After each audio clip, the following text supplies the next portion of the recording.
Como peatones vivimos una constante paranoia de ser atropellados en cualquier momento.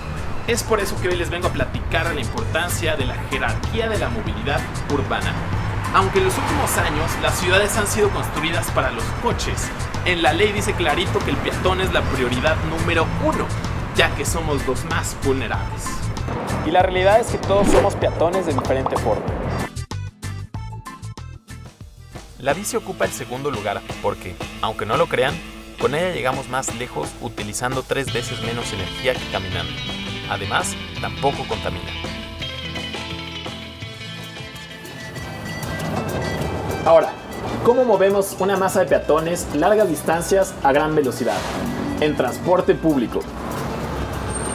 ¿Qué tal? Buenas tardes. El transporte público es el número 3 en la prioridad porque utiliza muy poco espacio por persona y contamina menos en trayectos largos.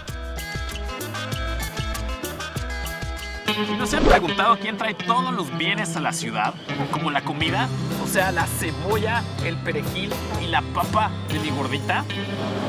¿Producción no tienen algo más saludable? Las manzanas. ¿Quién trae las manzanas a la ciudad? ¿Y quién se lleva la basura? El transporte de carga tiene el lugar número 4 en la prioridad. Y en último lugar, hasta abajo, se encuentra el transporte motorizado particular. O sea, las motos y los coches. Y te preguntarás, amigo automovilista, ¿por qué estoy hasta el final?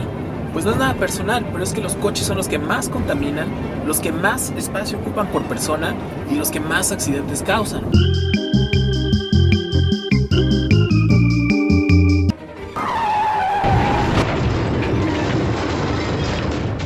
Lo más interesante es que esta jerarquía de prioridades ya está escrita en la Ley de Movilidad del Distrito Federal. Ahora, lo que dicta el artículo 6 de esta ley es que tanto la prioridad como la lana que se va a invertir tienen que seguir el siguiente orden: los peatones, las biclas, el transporte público, el transporte de carga y hasta el final el coche.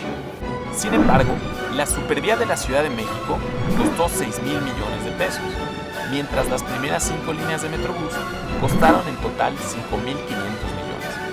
La supervía solo mueve a 27,000 pasajeros por día, mientras que el Metrobús mueve hasta 920,000 pasajeros diarios. O sea, que del dicho al hecho hay mucho trecho.